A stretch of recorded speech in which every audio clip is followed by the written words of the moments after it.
안녕하십니까. 오늘부터 ET에 함께하게 된 강성규입니다.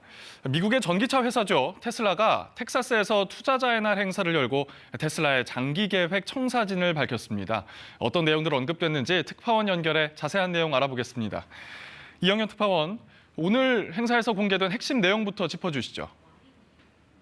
네, 테슬라가 전기차 생산 단가를 크게 줄일 수 있다고 밝힌 건데 구체적으로 차량의 조립 비용을 현재 절반 수준으로 줄이겠다는 게 핵심 내용입니다. 테슬라는 텍사스 기가 팩토리에서 투자자의 날 행사를 열고 이 장기 계획 청사진인 마스터 플랜 3를 공개했습니다.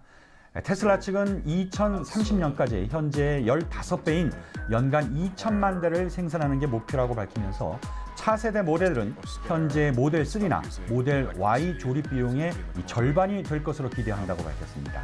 또 조립 공정상의 복잡성과 시간을 줄이는 등의 방식으로 비용을 절감할 방침이라고 밝혔는데요. 테슬라는 그동안 출시가 계속 연기돼 왔던 이 픽업 트럭 모델인 사이버 트럭을 연내 출시할 예정이라고 밝히기도 했습니다. 아무래도 관심을 끌었던 게 새 모델이 출시되냐에 대한 부분이었는데 이에 대한 언급은 없었습니까? 네, 많은 언론과 전문가들이 주목했던 부분이 새 모델, 즉 반값 테슬라의 출시 여부였습니다.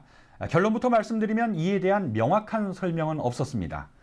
테슬라는 3시간 반에 걸친 설명회 동안 사이버 트럭 외에 미래 모델 2종류를 추가로 제시했는데 이 어떤 모델인지 자세히 설명하지 않았습니다.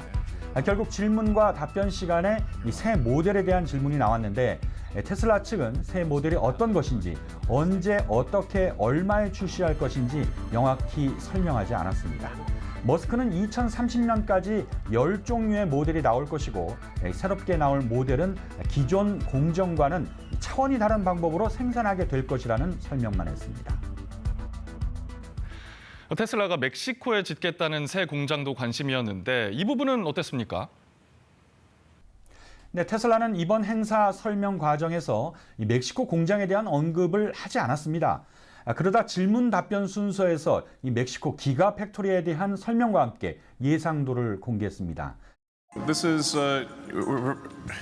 probably the most significant announcement of the day is that we're excited to announce that we're going to be building a gigafactory in Mexico. 그런데 이 공장에서 어떤 모델이 어떻게 생산될지에 대해서는 또 말을 아꼈습니다. 투자자의 날 행사 하루 전에 이 멕시코 대통령은 정례 기자회견을 통해 테슬라의 새 공장은 미국과 접경 지역인 멕시코 북부 누에보레온주 몬테레이에 들어선다고 밝혔습니다. 이 공장을 짓는데 테슬라는 50억 달러, 우리 돈 약 6조 5천억 원을 투입할 것으로 알려졌습니다. 사실 테슬라 측이 이번 행사를 통해서 꽤 중요한 내용을 공개할 것이다. 이런 예측이 많았잖아요. 그렇습니다. 월가에서는 머스크가 이번 행사에서 테슬라 공장 증설이나 설비 투자 계획을 공개하고 이 차세대 제조 시스템으로 반값 전기차 생산 계획을 구체화할 것이라고 예상했습니다.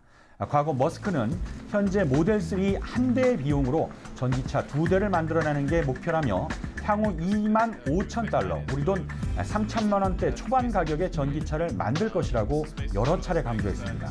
그래서 테슬라가 이번 행사에서 3천만 원대의 저렴한 전기차 계획을 구체화하면 테슬라가 전기차 시장을 장악할 수 있는 조건을 갖춰 테슬라의 추가 성장을 기대할 수 있기 때문입니다. 사실 테슬라는 지난달 완전 자율주행 시스템 결함으로 차량 36만 대에 대해 리콜 조치가 나오는 악재가 있었습니다. 게다가 며칠 전에는 테슬라가 완전 자율주행 기술의 효과와 안정성을 과장했다는 혐의로 주주들로부터 소송을 당하기도 했습니다. 이런 상황에서 월가의 투자자들은 이를 만회할 새로운 소식을 기대했지만 그 기대를 충족시킬 정도는 아니었습니다. 테슬라 이번 발표에 대한 반응은 주식시장에서 좀 더 명확히 드러날 것으로 보입니다. 지금까지 로스앤젤레스에서 전해드렸습니다.